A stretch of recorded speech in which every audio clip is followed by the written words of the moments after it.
S'il y a une chose que l'industrie de la musique pop sait très bien faire, c'est captiver son public avec des chorégraphies entraînantes, des lumières attractives et d'excellentes performances. La musique pop a aujourd'hui atteint une place inimaginable dans le monde entier. Des personnes de tous âges se sont déjà laissées emporter par le rythme des battements et cette industrie reste forte sur le marché depuis des décennies. Mais aurait-elle un côté obscur? Cette musique persiste-t-elle aujourd'hui uniquement pour son rythme ou aussi à cause de pactes faits en secret? C'est dans cette vidéo que je parlerai de tout sans rien cacher. Donc, si vous voulez savoir ceux qui se cachent dans l'industrie de la musique pop, au-delà de ceux que vous savez déjà, restez avec moi jusqu'au bout. Avant de commencer, je tiens à vous demander de vous abonner à ma chaîne. C'est très facile et ne coûte rien. Il suffit de cliquer sur le bouton « S'abonner » et à côté apparaîtra une cloche. Cliquez également sur cette cloche et sélectionnez l'option « Toutes » pour ne manquer aucune de mes vidéos, d'accord? Alors, commençons.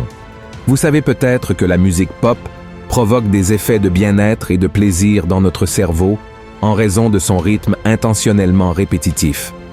Les rythmes qui ont explosé dans le top 10 des charts musicaux étaient ceux qui suivaient ce modèle, procurant aux gens une sensation de plaisir et de joie.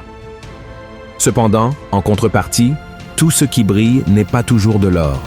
Ce côté obscur ne se nourrit pas seulement de chansons sensuelles et profanes, mais il y a quelque chose en coulisses que le public en général ne voit pas. Et il n'est pas étonnant que la musique pop porte dans ses paroles la méchanceté et le péché. Mais dans cette vidéo, nous ne nous concentrerons pas sur les paroles sensuelles du marché pop, ni même sur les symboliques subliminales comme l'œil qui voit tout présent dans les clips, ni sur les références au diable. Aujourd'hui, nous parlerons du côté le plus profond de l'industrie de cette musique qui semble subtile et n'est jamais perçue. Vous avez peut-être remarqué que la plupart des chanteuses pop, lorsqu'elles entrent sur ce marché, subissent de grands changements dans leur façon de s'habiller et même de parler. Certaines d'entre elles commencent même avec une image douce et romantique, montrant de la fragilité et même de l'ingénuité.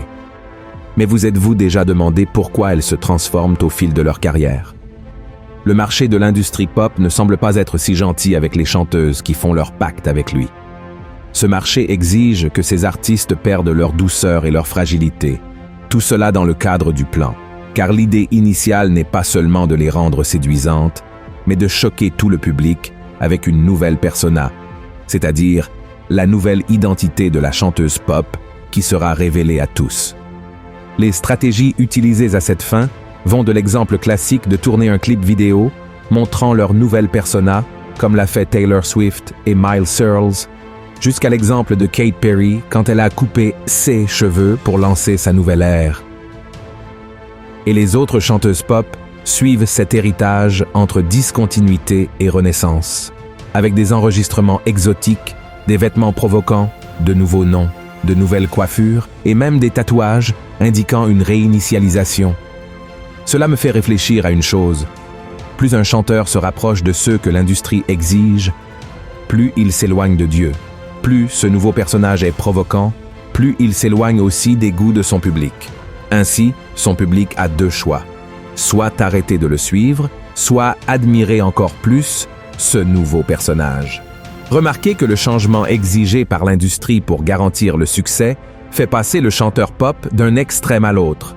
C'est le véritable effet domino, un abîme en appelant un autre. Des milliers et des milliers de followers commencent à ressembler à ceux qu'ils admirent. Il ne s'agit pas seulement de produire et de vendre, mais d'influencer, que ce soit dans le nouveau rythme, le nouveau look ou même le nouveau mode de vie. Et tous sont formatés selon le nouveau standard. Et ils appellent cela une nouvelle ère. Mais en parlant encore des chanteuses de la pop, une question se pose maintenant. Sont-elles plus proches de ceux qu'elles sont vraiment, ou sont-elles plus éloignées de leur vrai moi pour garantir leur succès dans l'industrie musicale? Nous ne sommes pas ici pour juger, mais pour avertir. Si aucune de ces chanteuses pop n'a réussi à rester dans cette industrie sans passer par ce processus de dispersion, pourquoi croire que cela semble bon? Au siècle dernier, le médecin fondateur de la psychanalyse, nommé Sigmund Freud, a déclaré que ce processus de perdre son identité au nom d'une industrie se produit lorsque la personne sent que sa personnalité est divisée. Pour expliquer plus précisément ce qu'il a dit, Cela signifie que lorsqu'une personne sent que sa véritable identité est partagée entre deux chemins, elle finit par créer une nouvelle identité pour ne rien perdre. Et c'est exactement ce qui se passe dans l'esprit de la plupart de ceux qui enchantent la musique pop, c'est-à-dire qu'en essayant de ne rien perdre, ils finissent quand même par perdre. Mais une autre grande question qui m'a fait remettre tout cela en question est: qui est derrière les pas de cette industrie? S'agirait-il des grands contrôleurs du monde occulte ou des milliardaires qui reçoivent une avalanche de dollars à chaque tube lancé?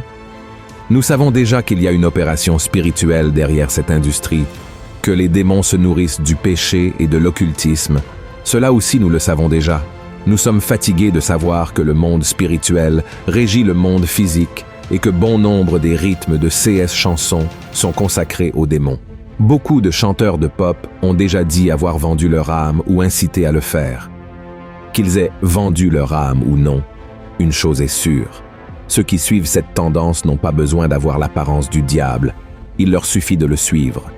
Et nous savons aussi que c'est précisément à cause des paroles charnelles de ces chansons que des foules continuent d'être nourries à chaque clic, c'est-à-dire que toute la musique faite ici sur Terre, qui comporte de la sensualité et de l'occultisme, avec un rythme qui stimule nos neurones, ouvre des portes vers l'enfer et ces démons influencent leur vie.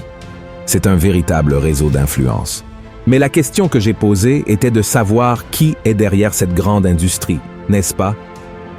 Malgré les grands occultistes qui sont constamment impliqués dans la production et la propagation de la musique pop, si ce n'était pas pour le désir des chanteurs d'être quelqu'un d'autre que ceux qu'ils sont, cette industrie n'aurait pas survécu à sa première décennie. Les chanteurs engagés par le monde de la pop abandonnent de plus en plus leurs véritables identités et suivent un modèle qui vient de très loin. Mais cela ne peut se produire que si les stars de la pop renoncent à leur propre identité pour suivre le monde, c'est-à-dire le monde de la pop. Vous vous souvenez d'un homme dans la Bible appelé Samson? Il était consacré à Dieu depuis sa naissance et avait fait un pacte avec Dieu, celui de ne pas se couper les cheveux. Samson, à travers ce vœu, laissait pousser ses cheveux et les tressait. Et grâce à cette alliance faite avec le Seigneur, il recevait la force de vaincre les Philistins et consacrait sa vie à faire l'œuvre de Dieu. Jusqu'à ce qu'un jour, Samson tombe amoureux d'une femme appelée Dalila. Cette femme l'a séduit et a réussi à découvrir d'où venait sa force, qui provenait du vœu qu'il avait fait avec Dieu. Elle a alors élaboré un plan qui consistait à couper les cheveux de Samson et à le livrer désarmé aux Philistins en échange de pièces d'argent. Après plusieurs tentatives, Dalila a finalement réussi à exécuter son plan. Lors d'une de ces tentatives, elle a obtenu de l'aide pour couper les cheveux de Samson et les a livrés aux Philistins, obtenant enfin sa pièce d'argent. Et si vous regardez cette histoire, vous verrez la vie de quelqu'un qui a négocié son identité d'homme de Dieu. Samson a négocié son vœu de Nazaréen pour les passions de la chair. Il a négocié sa véritable identité pour faire ce que Dalila voulait vraiment. Et remarquez que je fais un parallèle entre la vie de Samson et la vie de tant de chanteurs de la pop. Je compare également Dalila à l'industrie de la musique pop. Tout comme Dalila avait une belle apparence, séduisait et stimulait les neurones de Samson, ainsi en est-il de l'industrie de la musique pop. Et tout comme Samson ne connaissait pas le côté obscur de Dalila, ceux qui font le pacte avec l'industrie verront que pour rester en haut des classements, ils devront tôt ou tard révéler le secret de leur grande force. Ce que je veux dire, c'est que pour renaître sur le marché de la pop, ces chanteurs devront renoncer à leurs précieux trésors, c'est-à-dire à leur propre personnalité. Nous avons d'autres exemples dans les écritures d'hommes qui ont abandonné leur véritable identité parce qu'ils étaient partagés entre deux chemins, suivre Dieu ou recevoir la gloire et les applaudissements. Salomon, le fils de David, fut l'un de ces hommes. Le roi Saül fut également un autre qui a renié Dieu et a commencé à suivre l'occultisme. La grande vérité est qu'il ne vaut pas la peine de gagner le monde entier et de perdre son âme pour le diable. Il n'est pas rentable de conquérir la gloire et les applaudissements en échange de vendre son âme à l'ennemi. Et quand je dis vendre son âme au diable, je ne parle pas de conclure des pactes sataniques, mais de livrer son âme en échange de la gloire et des likes, et de voir son pouvoir d'influence être détourné vers le mal. Frères et sœurs, nous sommes la génération des influenceurs, et nous choisissons comment nous influencerons et qui seront ceux qui nous influenceront. Dans ce cas, nous pouvons nous tourner vers l'exemple de David, un homme qui avait le cœur selon le cœur de Dieu et qui, malgré ses erreurs, faisait tout pour plaire au Seigneur, même si cela lui coûtait sa propre réputation.